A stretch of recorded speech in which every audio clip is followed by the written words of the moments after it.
Welcome to the Creator's Crypt, where creatives from a wide range of genres will share secrets, drop hacks, and give us just a little bit of insight into their industry.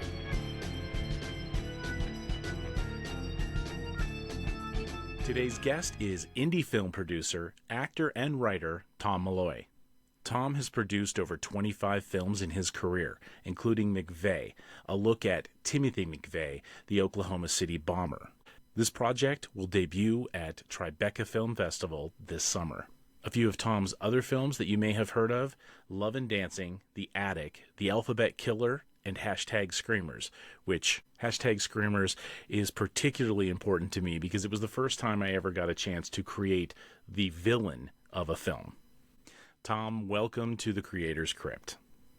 So we got Tom on today, and so he's produced and starred in the Attic, Alphabet Killer, Love and Dancing, #Screamers, which has a personal meaning to me, and you see, Heroes of the Underworld, Midtown, and more, all produced by Tom Malloy. It's pretty impressive, man. I did some executive producing last year as well. So I actually produced 2 films and then EP'd 3 films last year. So I did 5 films in total, but one of them, a movie called McVeigh about the Oklahoma City bomber, got into Tribeca, and it's on the opening night of Tribeca. So that's going to be really wow. Cool. Yeah. So I mean, with the explosions and everything, I mean, that's got to be like, is it CG heavy or? No, not at all. It's more about the characters. It's more about Tim McVeigh and I guess it was his brother-in-law or somebody that was Terry McNichols. And so it's played by Alfie Allen from Game of Thrones is Tim McVeigh, and Brett Gelman from Stranger Things is Terry Nichols. So, and he's fantastic. I mean, they're both fantastic. The performances are really great in the movie. So we'll see where it goes. But yeah. Awesome. Wow. Yeah. And when does that come out in the Tribeca again? June 7th is the night it premieres at Tribeca. So yeah. You wrote a book called Bankroll, and Bankroll talks about how to go about, from a professional standpoint and someone who's actually done it, raise money for a feature film. And you have a niche, and I'm wondering if is it the same niche, or have you moved up a little bit where you stay within like a $9 million budget? Is that basically the same, or have you like increased from there since the book? No, I mean, the first edition was written in 2008, and then the second edition came out in 2012. And now everything has moved to filmmaking stuff, which is the online platform, because things were changing so quickly. And, it's funny, the numbers in that book, especially 8-9 million, as far as a top shelf for like an indie project, I would say they've actually decreased, because if I was going to do a project of that magnitude, or, let's say it's 15 million or something like that, I would want it where a streamer was funding it, or Universal, it was making a small picture or something like that. One of those ways to do it, and not private equity. Private equity, years ago, you could raise for a movie. You could raise a $5 million private equity. Now it just does not make any sense to do that. I just had somebody yesterday I was talking to and showing me how they'd made $1.5 million in foreign sales and stuff like that. And I go, and it was really like impressive to see those numbers. And I go, what was the budget of the movie? And she said $4.5 million. I'm like, that's, that means you've lost $3 million, except for maybe a tax credit or something like that. So I'd say that the numbers have shrunk because there's no DVD market. And so the max that I would raise for a private equity for a movie without getting anything attached is probably like $2 million. So it's not a complete loss of DVDs. It's just not necessarily the route anymore, or it's not a complete 100% loss, but it's mostly gone. It's really more about the fact that the streamers don't pay as much. So whereas you could make a movie and sell it to Germany for $500,000 and then sell it to CIS, Russia and Eastern Europe, for $750,000, it's like now those deals, if you're lucky, 100, but more like 50. And so like so you figure 50,000, so it's like it hasn't shrunk in half or a third. It shrunk to like about 1/10 of what it used to be on the foreign market side. So that's why, like I said, if you can get a streamer attached, or and you combine that with a tax credit, and you can kind of fund paper, that's a lot safer than just taking a risk of several $1 million. A couple of films that I've produced, I've just put the financing together, and they were just much smarter deals, and all the way down to micro budget stuff where did a $50,000 movie and put the financing together for that and flipped it and sold it to Paramount Plus, and and so there's ways to do that all the way up to the $500,000, 1.5, 2 million, so that's probably, like I said, again, the most that I would raise private equity.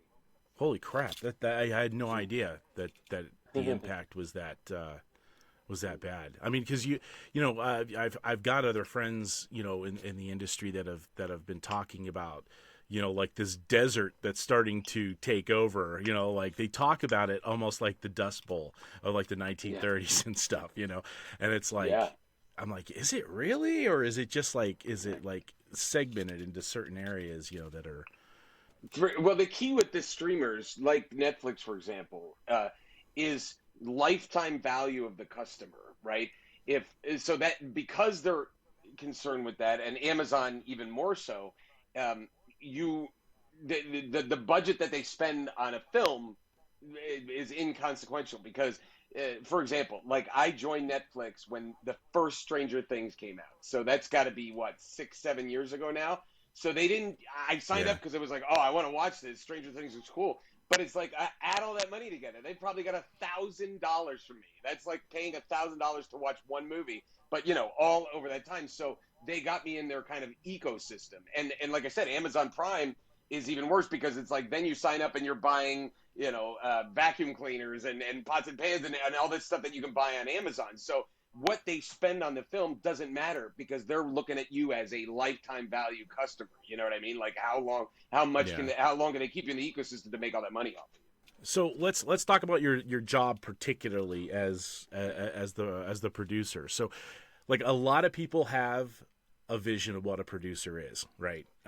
It's different for each person. So as a professional producer, what does the job entail? So I would say the key is, so there's all types of producers. There are producers that just put the financing together. There are the producers that just put the creative elements. They're the kind of nuts and bolts producers.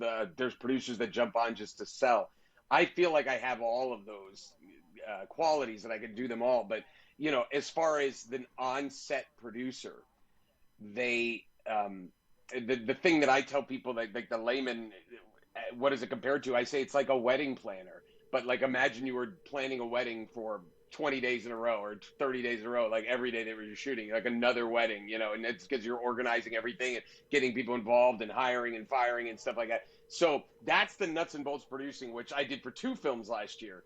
But I also, again, I did executive producing, which was just putting the financing together. Actually, one film I co-financed.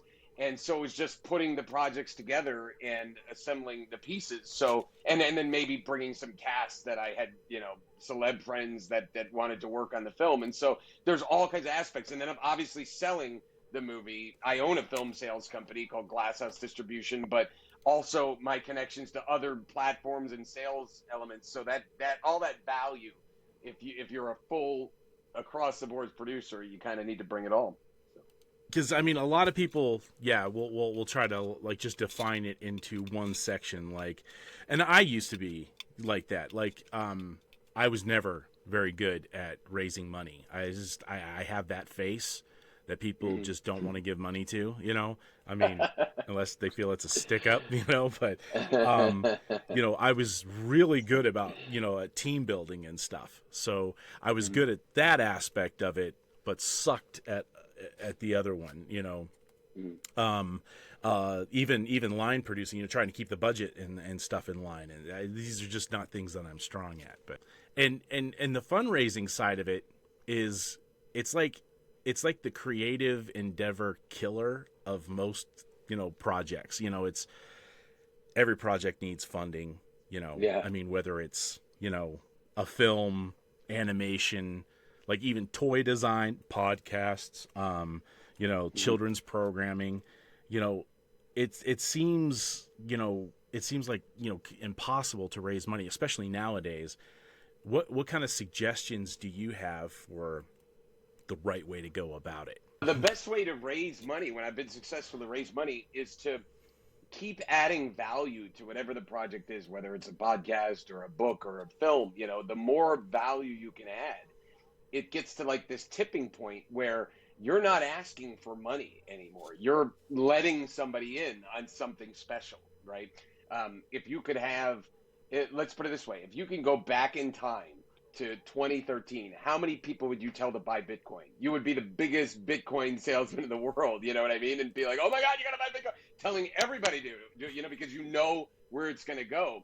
So the key is you've got to get your project to where, in your head, whether it's true or not, you believe that it's gonna be successful and you're gonna get it out there, and that takes experience, number one, but also just adding more value, putting more cast, making the script better, making the budget better, adding a director, adding another producer, adding a sales company, and blah blah blah. And then it gets to the point where it's like, this project makes so much sense, and you're never afraid to pitch it, because it's like, dude, trust me, you want to be a part of this, and it shifts for you, and you're offering something of value instead of asking for money. You were talking about raising money for Love and Dancing and Bankroll. And there was a section where you talked about, you needed like a $3 million budget, and the first in funds were, let me try to think. I think it was $25,000 a piece. There were two investors, I think. Now, first in money is really important, because money makes money. How do you structure a deal for something like that? I mean, without giving up too much, but still the incentive of that first in. I mean, does that make sense? Yeah, I mean, the first dollar in is usually the hardest one to get, but then that starts the train moving. So yeah, there are bonuses and things that you can give, like, maybe the person that puts 25,000 is an executive producer, and then after that, they've got to put minimum 100,000, or else they're co-executive producer or something like that, or maybe they're given an incentive on the back end or something like that. But one of the ways that's super successful for raising money for a movie is going back to what I was saying with that value. So then you take that 25 and you just use that as development financing to create more value in the project. You go and you use the 25 to get the budget perfect from a line producer. You get the schedule. You get all the legal documents together. You hire a casting director, and you start making one offer just to try to get that lead actor in there. And you use it as part of that financing for taking meetings and buying dinners and stuff like that. And now you've used all this as a development of the project to now, after that 25 is, part of it is gone or a lot of it is gone, you've got a project that's so much more farther down the line. And so the only risk is the 25. Their bet then is, will you be able to finance the whole thing? It's not the same bet of the whole, will the movie be successful? Because there are times where that initial investor I've paid back once the entire film was capitalized, you know what I mean? So you give them that money plus a percentage. So that's just a way to do it. But when you develop the project, the key there is just adding value. This is going to sound dark, okay? But this is usually where my brain goes. Okay, so you've got the 50,000 in, trying to raise a grand total of $3 million. What happens if it all comes crashing down after, you get that first 50, I mean, because there's still things to pay for. You've done all the things that you're talking about, and then suddenly just everything collapses. What happens then? Knock on wood, I haven't had anything really collapse when we're pushing everything forward. That being said, I remember one time a guy gave development financing to 3 projects, but not much, like 15,000 each project. So it was enough for us to just hire a casting director, get the schedule and some of the legal done for each film. Only one of those 3 was made into a film, and we paid him back plus a percentage, but those theoretically he lost money on the overall deal, like 45 you figure, and then so we probably paid him back 20 just because the first movie, and that was the deal, like for each of those 15 grand, like if any of the movies got funded, then he was paid that plus interest. So but so ultimately it's down to that risk. If what we did in that situation was he was betting on, will we be able to get the movie financed? Like we're using his money to develop it, give more value, and his gamble was, will we get the film financed? Because once, say we got all three financed, he would have made 60 grand, got all his money and out, but he still retained a percentage of the movies, and in this case he also wanted a small role in the movies and all that stuff, so he got a ton of value, even just from the one movie. But bottom line was, it's a different gamble than will the film be successful, because theoretically if we got all three financed and all three lost money, has nothing to do with him, he got all paid back. You see what I'm saying? So that's what I mean with that first dollar in can sometimes be a completely different bet than the bet on will the movie be successful. I know it's a negative way to look at it, but at the same time, it's also a realistic, way. I mean, because, not everything, happens. Like, for instance, I launched a Comic-Con, last year. Last year. Oh my God. No, it was, it was 2019. And it was a pretty decent sized show. Had a lot of people there. Every dollar came out of my pocket because we thought we were going to be able to get all these sponsors and stuff. Well, bridges were burned with a MegaCon in Salt Lake, and no one was giving us any money. And then the second year COVID hit. So I mean, it was sort of like there's certain things that you can't account for necessarily, and so in my mind it's always like, okay, but what about this, and I know it's the negative side. You're a pretty positive guy, so I mean, I know that was sort of like, don't think about the negative. Let's just get this done. Ultimately, it's like, the people that you're raising that initial financing from, you would hope that 25 grand lost or 50 grand lost is not going to ruin them. You don't want to raise it from a little old lady that has 70 grand to her name and you took 50 of it. You know what I mean? You don't want to ruin her life. So it's one of those things where at least you've only put that much at risk versus 3 million and you don't make the movie. Now you're screwed. I mean, like, now this is like legit. People have lost significant amounts of money. So that's why the development is so much more of a safer route, because you're not kind of greenlighting the bigger financing until you've got much more in place and the deck really stacked in your favor. And, and I think that was one of the things that I loved about the book was that you didn't make any promises. You were just sort of giving guidance, right? And this is how I did it. This was the success of that.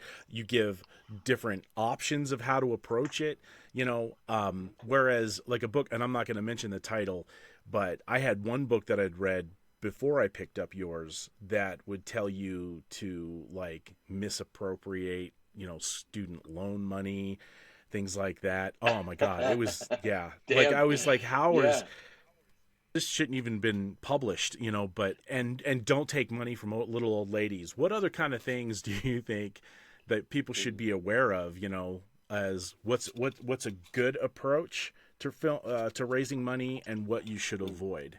Yeah, exactly. Well, yeah, I mean, and by the way, a lot of those books and things are written by people who've never done it. I remember when I had Bankroll was out, and it was published by Michael Weiss Publications. He passed away. He was a great guy. And they were the #1 film book publisher. And we used to have these summits, and I think I went to 2 of them, where they'd bring all the authors there, Blake Snyder, everybody that had written a book for them. And there was one kid, and I say kid, maybe he was 10 years younger than me, that had written a book on film financing. And I said, business plans like have you used to finance movies? And he said, well, he hadn't. He just had graduated Harvard Business School. That was his entire qualification to writing the book, was he had an interest in it, and he had graduated Harvard Business School, and he had a freaking book published. So it was like, you got to be kidding me. So that's the kind of thing that, on, again, filmmaking stuff, which is really the evolution of Bankroll. I mean, it was like, they asked me to write a 3rd edition, and things were changing so quickly, and it takes about a year to a year and a half to get from the written book to the bookshelf. that it's just so much Oh easier to yeah. put it on filmmaking stuff and and keep it going. But it's from somebody that's really doing it. I've produced 26 movies now. I've raised north of $30 million, and it's like this is something that I do on a daily basis. So to answer your question, sorry for the long-winded answer here, but to answer your question, No, I love it. good. Things that I would say to do is to focus on people that have made a significant amount of wealth outside of the movie business. Like they made $200 million, because they're the owner of Aquafina. That's fantastic. Like those are the people you want to go after. It's almost like when people start these Kickstarter campaigns, the first thing they do is hit up their family and friends, and it's like their family and friends are going to wish you well, but you don't want to hit them for money. Like imagine going to a family picnic and asking everybody, hey, can I get $5 here and $10 here? Like it's just those aren't the people that you're going to get the financing from. It's like you want somebody where they're looking for a way to get in the movie business. The guy that's the CEO of Aquafina or the woman that's the CEO of Aquafina, when they're talking to their friends and their social crowds, a new bill and this one has a shorter label or something. Like that's not exciting. Producing a movie and Angelina Jolie's in it, that's exciting and that's fun. So you can become a conduit for them to be part of the movie business because there's no form they can fill out. You get them into the movie business by being that conduit, and that's extremely powerful. Hey, you're inviting them into your world, into a world that's like still magical to them. Doesn't matter the money that they have. It's like there's no immediate, there's no form they can fill out or 800 number that they could call that gets them into that world. Except for you, you're the one that makes them get into that world and walk red carpets and have celebrity friends. And I've done that for people. One of my great investors that turned out to be one of my best friends, and he had fortunately passed away. Like by the time he and I were kind of intertwined and he had financed a movie and we were doing a couple other projects, he had celebrity friends calling him on the phone. He had him over his house. I mean, he was a producer. He had walked red carpets. He'd walked his mom down a red carpet. And it was like, he was in that world thanks to me, and so that's really what you have to be. You become the conduit, and that's a powerful position. Talking about fundraising, and you mentioned in the book that it's best to start fundraising in the middle of the project because I'm assuming because they can see everything going on. They can see all the the things working, things are clicking, maybe even come onto the set. But there's that catch-22 of you can't really get started unless you have money, but the best time to raise money is during the production. Well, just so you know, that approach is called the dangerous approach, and it is dangerous, and I do not recommend it. But look, the bottom line is, it is 100% true that the absolute best time to raise money is while you're on set, which is crazy because it's like your dad's talk about pressure. Like you will shut down in a week if you don't have that money. But it's something about when investors come on set and they see the lights and the camera and the actors and maybe there's a celebrity or two there, they just pockets open, right? But do I suggest it? No. And the one thing that I'll say is I learned this lesson painfully through two movies, Love and Dancing and another one called After All, that we were and by the way, after Love and Dancing, I said I would never do this again, but somehow I got suckered into being an EP and helping put together the financing for the second movie years later. But in both cases, they only had about 20 to 30% of the financing, and then they started shooting. And it's like that is insane amount of pressure. And Love and Dancing, I mean, I'll admit I was partially responsible. Like I was one of the people who was like, yeah, let's just do it. And it was like, that was so crazy. I didn't know any better at the time. This is 2007, so you're going back almost 20 years now. But the second one, I advised against it. I remember being on a call, and this was only maybe 3 years ago, and I said, or even 2.5 years ago, I think, by the way, I think both of us have COVID, or anybody, COVID time kind of had like a time warp, so you can't remember what was before or after COVID. Yeah. But I advised against it. I said, nope, stop the movie, do not start shooting it, and they went ahead and did it anyway, and it put an incredible amount of pressure on all of us to try to raise that financing. What I will say is, if I have 80%, yes, I will go shoot, because then I could bring potential investors to set. Some of the investors that are already in, maybe they'll come to set, and then they'll say, hey, we need a little bit more. But it's not like I'm doing that without being upfront to them. I'll tell them, hey, listen, we only got 80%, just so you know, we're trying to raise this other piece. And so that is a viable equation. But other than that, once you start getting low 60%, 50%, 40%, that's all you have in the bank. Oof, that is a dangerous proposition and very scary. People have carved out portions of their schedule, actors specifically who have given up other roles to do this role, and now this is falling apart. And are we talking like potential lawsuits on set because things didn't go like as planned, or like what's some of the, just so people stay away from this particular method? Well, I think if you were crazy enough to do it where you only had 30%, 40% in the bank, and then somehow you had to shut the movie down, well, I guess the initial investors could potentially sue you, but you just have to make sure the language allowed you to move forward, and they understood the risk of that.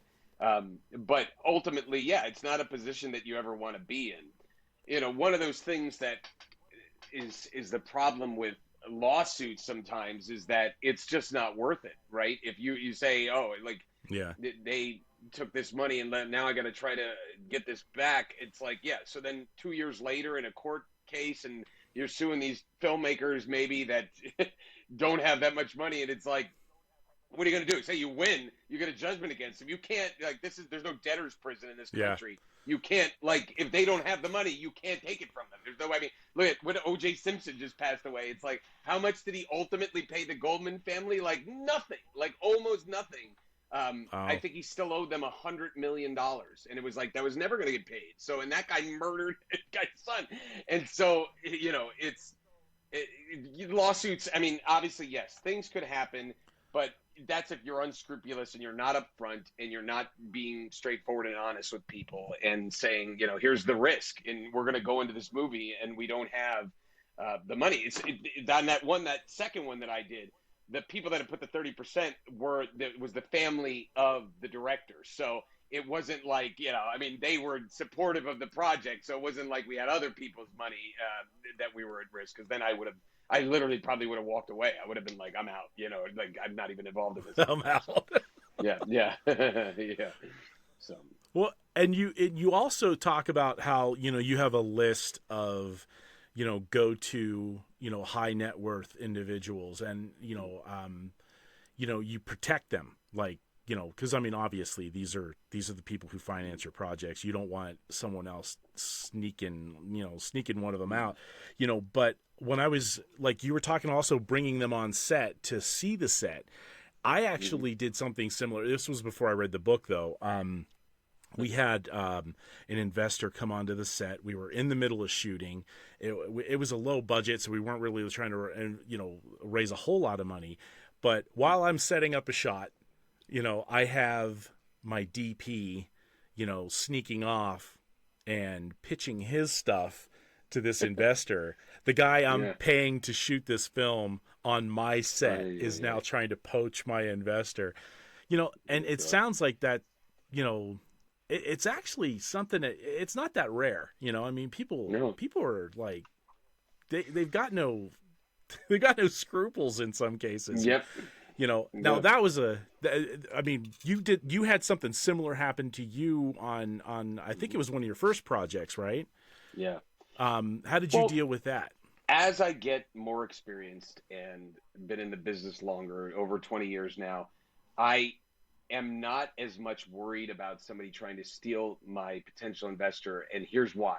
I focus on the high level relationships. When I was younger, I was worried about that. So say I brought one of my investors to set and the DP starts pitching about the movie. In my head, I'd be like, this guy doesn't know crap about sales or foreign sales or anything, doesn't know about budgets, doesn't know about and the first thing that the investor is going to do is come back to me and say, what do you think about this? And I'm going to shoot it down, And I shit you not, this literally happened in October.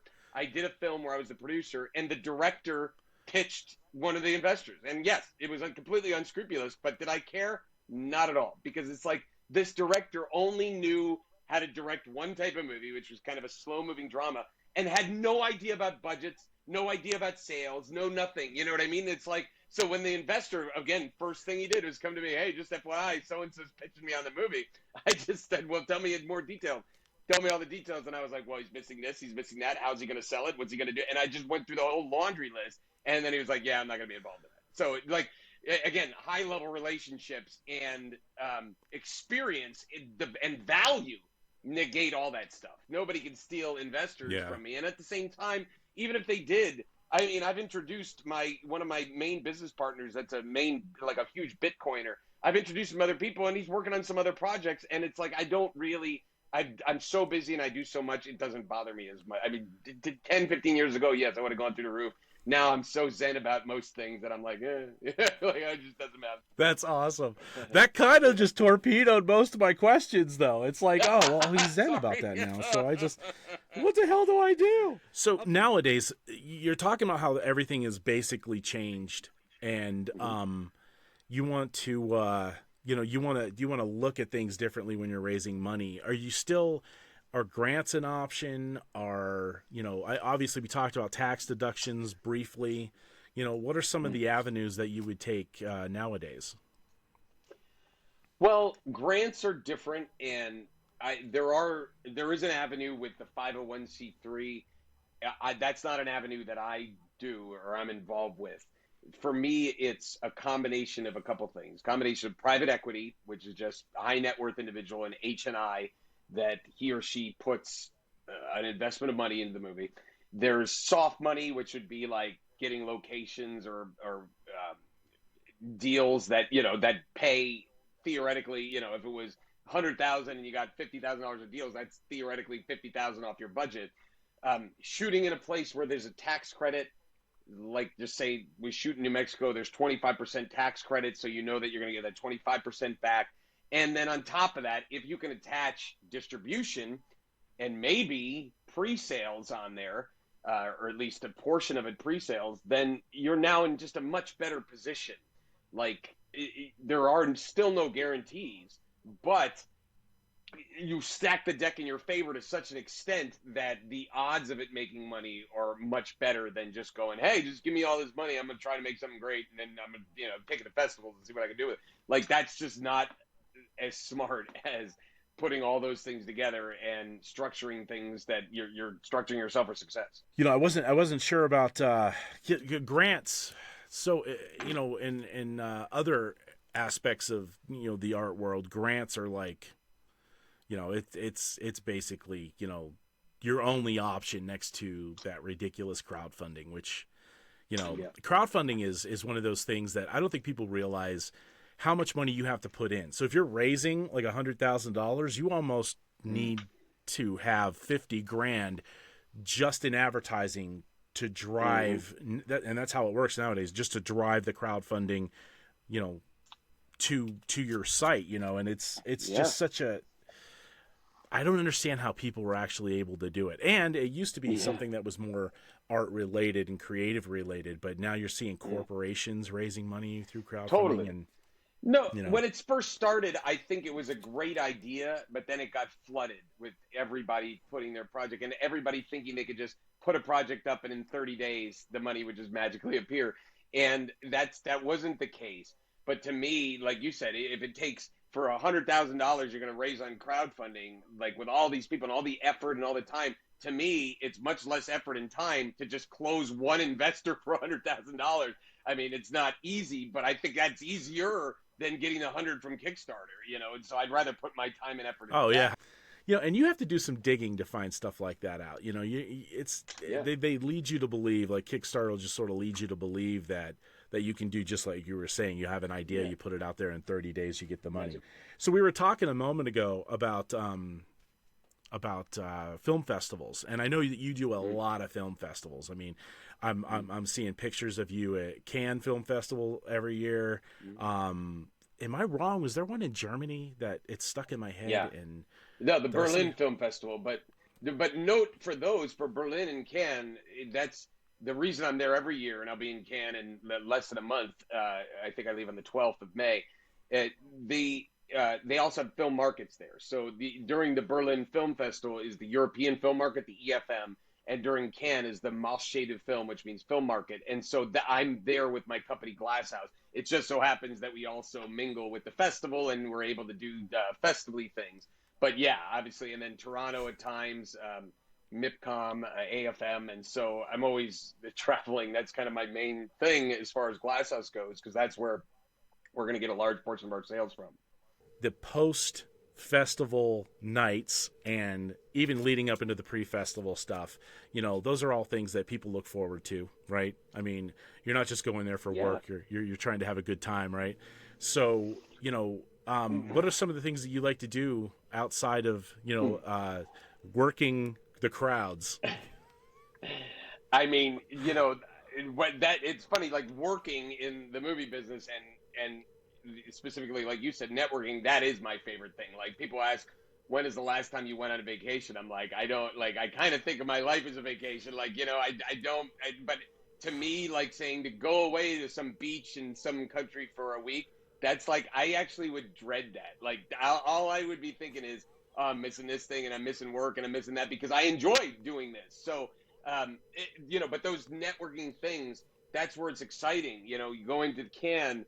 I remember years ago being in the front lawn of the Grand Hotel, which is now the Mondrian, but it was the Grand Hotel. And I mean, I'd walk out of there with a stack of business cards, and they were just great connections, and you were mingling with the crowd and stuff like that. But to answer your question specifically, outside of like the sales of films and networking, what do I like? I like screening movies when you can see something that's exciting. Like at Cannes, I was at the first time The Artist was ever shown in public, and I was at the first time Parasite was ever shown in public, which is so cool. Oh, and Top Gun. I was at Top Gun, the world premiere in Cannes, the first time any eyeballs besides the people that made it had seen the movie. Oh, wow. And I mean, like, those experiences are one in a million, and they're so great. And but a perfect example, like, it gets to the point where it's like you go, I always will choose work, because this last Cannes, I had an invite to Killers of the Flower Moon. So here's Leo's there, and Scorsese's there, De Niro's there. They're walking the red carpet. I could have walked that red carpet and watched it, and we had meetings, and I'm like, oh, no, I can't. My integrity, I cannot choose this over that. And we ended up watching the red carpet and I gave the ticket away, and we watched from the red carpet. Like, one of my colleagues had an office that was right overlooking the red carpet, so we went up there and watched it. But ultimately, the times when I can get to screen movies, it's just if I have that extra free time. Like this year, I'm not like gearing to see any movie specifically, but that it has been fun in the past. When was the last time that one of your projects was in the festival circuit? I would say that was probably Screamers, which was back in 2017 or so. I just was thinking about this because we were in different festivals around the world, and Torino Film Festival was so fun in Torino, Italy, and they flew me and the director Dean Ronalds out there, and that was super great. But, and like I said, and I might have brought this up, I have a film. Yes, right in the beginning, I was saying I have a film in Tribeca. That's so right. Tribeca Film Festival will be in June 7th, and so that'll be fun because that's one of the bigger ones too. So it's always fun when you have a film that's, because no matter what, the festivals, the crowd at a film festival is so excited, and they're so happy to be there, and they're ready to support your film. That's cool. And I feel I feel bad, but I don't feel bad. It's one of those things. Have you ever had one of your projects at Sundance? No, I haven't. I've been to Sundance like 3 times, I believe, but I've never had a film in Sundance. I've had colleagues that have had films there, but no, not me. Oh, I gotcha. Well, and so I'm pretty much. We talked about this earlier in the week, or in the middle of the week, about the big change in Sundance, and I was wondering what your thoughts were, because when I was looking at like the economic impact report for Sundance, and I saw like $180 million every year on average, and 122,000 people, and 3,100 jobs, and all that stuff. I mean, that's a lot for Park City to just sort of like shy away from. And from what I've learned from some of the other articles, it's about the nightlife. It's about the crowds. It's about everything everyone loves about a film festival is what their supposed community is complaining about. And one of the reasons, that they're looking for a new city. So, I was wondering what your thoughts were on that. For some reason, I feel like Sundance, this whole thing with them potentially scouting other places, I feel like it's just a little bit of a ploy to get Park City to step up Oh, and embrace it a little bit more. I don't think it'll leave.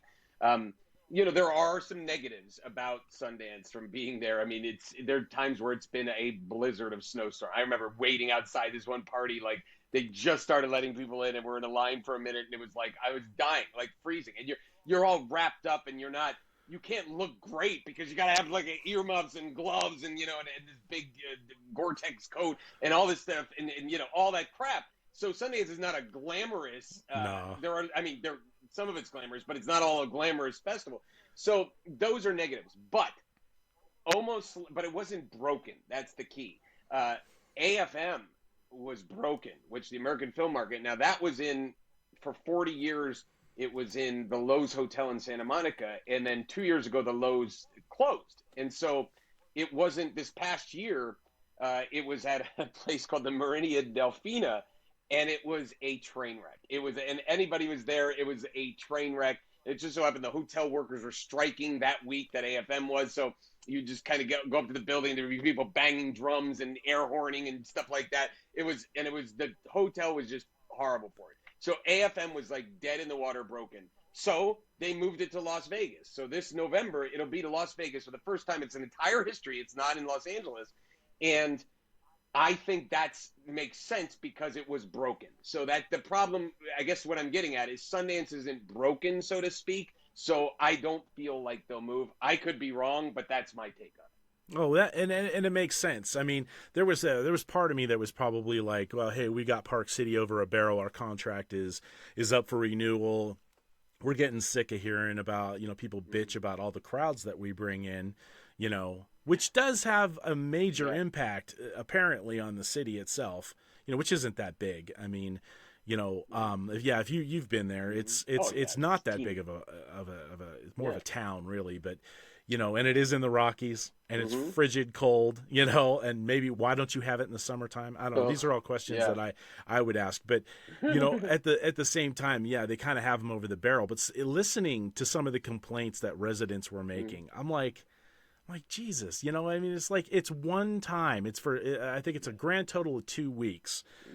Is it really that big a deal? That you guys are willing to lose out on all of this? Because it would leave a gaping hole, I feel. Yeah. Well, sometimes people don't. Yeah, and sometimes people don't realize what they had until it's gone. And if God forbid it does leave, I'm sure they'll feel it, and they'll be like, "Oh wow, wait, maybe we messed up." And I think it's a Utah mindset. I've got very little respect for this state, very little. But like it shrunk. There used to be during the film festival, they had some spillover that would come into Ogden, and Ogden, their Egyptian theater would host a lot of those films that were being screened and stuff, and then that went away. I mean, I think it's probably been about 5 or 6 years, I think, since I've seen a film there, so like Utah in general just seems like it's just sort of pushing away, it's not a film friendly place in my mind. Yeah. It's probably the point where Sundance, it's such a tradition that it's there, and that's why people are still doing it, and it still has that place in kind of film lore. But who knows? Who knows? I mean, but again, I don't see it moving. I could be wrong. Well, if it did move, like where would you hope to see it if it did move? I mean, somewhere warmer, clearly, but I mean, yeah. Yeah, the key would be look. It's almost like Vegas for AFM makes a lot of sense, and if you compare Las Vegas to Cannes, there is an old section of it called the Souquet, and it's like old Cannes, but most of it's almost like Cannes was made for events because there's not just the Cannes Film Festival. There's MIP TV, which moving to London, but there's MIPCOM. There's the Cannes Lions Festival. So like literally you can't go 1 month without there being a major festival that comes in. There's real estate festivals. There's advertising festivals. So it's a town made for that. The hotels, the Palais de Festival, like all those things are made for it. Just like Vegas. Vegas has convention centers galore. and hotels galore. And so I would think a smart move, if you were going to go, would be to go to like Vegas for that, because the movie theaters are everywhere, and there's hotels everywhere, and there's venues, and there's convention centers and things like that, the city is made for that. It's a manufactured city, really. Las Vegas. So that would be my take, is go to Vegas. Go to Vegas. Go to the point where you're going to, most easy access for people. So, yeah. See, and I would have thought you would have tried to like move it a little bit towards, your neck of the woods. I would have thought, not that I would think that Rochester could handle something like that, but, because that's the other thing, is the city's got to be able to handle it. Well, and I'm so now that my kids are grown, I have my family here in upstate New York, and I always kept once a month in LA, and at one point I had two places. It was going back and forth, but this July I'm moving back to Los Angeles full time, so that's the end of the East Coast for me. Thank God. Thank God. I'm just done with the weather, done with everything. Yeah. So yeah. But my kids are old enough now, or my daughter's in college, my son's just about to be done with high school, and they're both driving, and so there's no reason for me to be in New York anymore. It's just go back to Los Angeles. So. Oh, well, that's cool. I mean, I mean that's where all the work, and that's the other thing. So for you, you kind of like moved back and forth, with filmmaking, from New York to Los Angeles. That big move that the film industry was making to Georgia, did that affect you at all, or did you, participate? No, I mean, look, there are always aspects of the other states that are enticing, and Georgia is one of the most enticing because they have a big production hub down there, and so people are going to shoot there, and it's always going to take business and certain amounts of business. And I mean, I was just reading more about the New Jersey tax credit. I'll say for the record that the New York tax credit is shit, and it's broken, and the people are a train wreck. And I wouldn't, I've done 6 movies in New York, but it's like after dealing with the tax credit in the last movie, I would never shoot a movie in New York again. Like unless it had nothing to do with a tax credit and I didn't have to deal with these psychos. But anyway, so there's always going to be business taken, but ultimately, the movie business is in Los Angeles. Like, meaning, if you're in Atlanta and you're at a diner, or you're in New Jersey, or you're in Albuquerque, New Mexico, and you're at a diner, the tables are going to be a lawyer, a doctor, a garbage man, all that stuff. In Los Angeles, if you go to Art's Deli in Studio City, or Jerry's, or somebody, or Cantor's, every single table, or at least 95%, is talking about movies. It's the only city that is all movies, and I don't know if there's any other city, maybe Pittsburgh for steel, or Nashville for music or something like that. But to me, LA's the one city where it's all movies, and one of that's unique. And so for me, and for everybody, I believe if you're not in LA, you're not in the business. Yeah, that was the one thing about the show that the competition, that reality show I was on. That was one of the things. It was like, it was a $50,000, prize, and then a job at the Henson studio, which meant I had to move to Burbank or some portion of LA, right? And I was like, to make $50,000 a year, I'm like, in that area, isn't that minimum wage? I mean, how do you live on $50,000 a year? You have to be homeless. Yeah. That's the exactly. Yeah.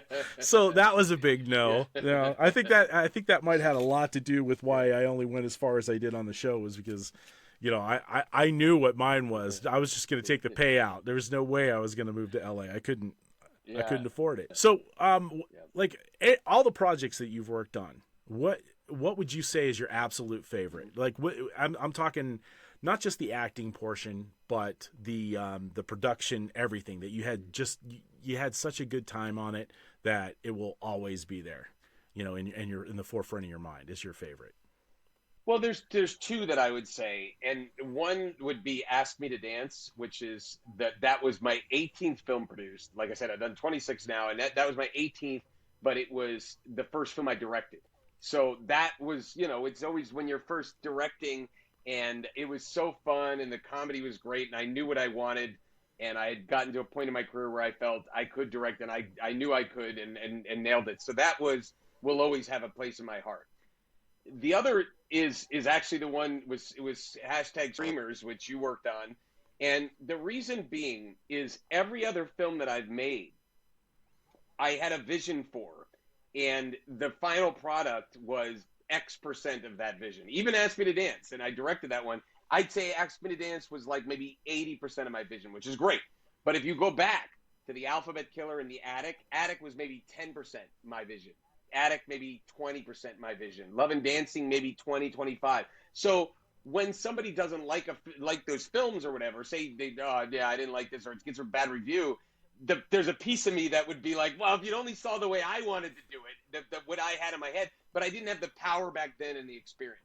Screamers was the first movie where 100% that's exactly what I want to make. When I thought of the idea in my head to the final product, it's the exact movie. So it was very freeing in the fact that if somebody gave it a bad review, I was like, I don't give a shit. This is what I wanted to make. Yeah. You know what I mean? Like, this is the exact movie I want to make. You don't like it? Fine. It ain't your cup of tea. So there was never a feeling of like, well, if I'd only done this and that. No, I wanted to make it exactly that way. Dean Ronalds helped me make it exactly the way I wanted it, and it was just, so that's a good feeling, and that's the only film so far where it's been exact my vision from the start. Oh, that's awesome. And like when I would take that with me to Comic-Cons, we had talked about this a couple of times, me airing it at some of my Comic-Con appearances. I think there was 3 of them. That room was full. And one of the times, I think we finally got a DVD, right? But the first time it was, what was it? It was a digital, and the hotel's wireless just sucked. But they were setting it up, and I'm not I don't know if I told you this or not, but that movie, what's the run of the movie? Like 100 and what? He was at 109, 6? Yeah, 105 minutes. Yeah, something like that. Yeah. Well, it took 4 hours because it would play for 5 minutes, and then it would stall for 10, and then it would play for 5 minutes, or maybe it was more like 10 minutes. It would play, and then it would stop. But that crowd never left that theater, man. I mean, they were there the whole damn time. Amazing, but just FYI, if you needed information from me, like there was some kind of combination to a bomb or something like that, and you had the choice between like the Japanese water torture and this scenario that you described, in this scenario, in 5 minutes, I'd be like, I'll tell you everything. That is the probably most torturous you could ever do to me, is put me and have the movie keep buffering and buffering. I would die. Yeah. I would literally die. I don't know how I can handle it. I would, yeah. Yeah, I was there for the whole thing. But yeah, and it was like son of a bitchin' hotel, and we even had people like turning off, like not using the internet, because we specifically did it after hours so that to give more bandwidth. Yeah, to get more bandwidth. And they set it up, and oh my God, they were tweaking it. But those were diehard fans, man, because they weren't going anywhere. I think we had like 120 people in that room, and maybe even more, and they didn't leave. I mean, they would leave during buffering to grab snacks and come back, God. But they always came back in that room. Which is why, remember we talked about this, which is why I got the DVD. This will make it a whole lot easier. God. Oh. Yes, thank God. Oh, that's just the worst thing I've ever heard. Yeah, it's horrible. It's got to be the worst, but yet the best, because like I said, the crowd never left. I mean, so they were that invested. Great. That's great. It was compelling enough. Yeah, it was compelling enough. That's cool. That ought to warm your heart. In the worst case scenario, where you're told, that, hey, listen, I didn't like the movie, but you would have liked it if it was my vision and blah, blah, blah, and I would have done this, right? These people saw your vision of what you wanted, and they were glued even through that trauma, that horrific scenario. Shocking. Okay, so we got your favorite. What's the worst project? Like, can you even say that? Can you even say, like, this was a goddamn nightmare and I can't, Let me think. The worst project that I worked on, I mean, the most stress for me was a combination of Love and Dancing and then this other one. But Love and Dancing gave me the most stress. Like that one, because we didn't know what we didn't know, and we had too many investors, and we had some producers that were promising the world, and I was in the movie, so I didn't understand that these producers were pitching garbage, expectations, we're guaranteed we're going to triple your money, and lying almost. And it just created a horrible, stressful environment. And there was, I mean, there was even more problems. This was, God, again, almost 20 years ago now. I could list the problems and write a book on the problems of that movie, like to the point where there were 2 credit cards on the movie that were in my name and maxed out completely. Like I actually had to ultimately do a bankruptcy to get those credit cards that were funds of the damn movie off of my Oh my name. God. And that was like back in 2008. And thankfully now, years later, I'm completely recovered at, 800 credit rating and all that stuff. But it's like, that was hell. And I mean, so there was so many stressful moments. So that one. That Now, that surprises me. Definitely that one. Yeah. That one really surprised me because it looked Yeah. like you had, and this is just a testament to to your actings and stuff, but it seemed like that one was probably one of the most fun projects for you. I mean, it seemed from watching it, but you never know what's going on behind the scenes. You never know of the chaos until you hear it. And there was good and bad. I mean, obviously working with Betty White, and that was incredible. And Amy Smart was delightful and all that stuff. Billy Zane, we became good friends and for a while. So all of those things were great. But ultimately, like, I mean, down to the point where we had a distributor that was going to put it in theaters, and we had all this money that was going to be allocated to P&A, and they were going to release it on Valentine's Day to like 600 theaters. And we had a real shot of making a hit. And then that guy fell through and was revealed to be a scam artist. He ended up going to jail and blah, blah, blah.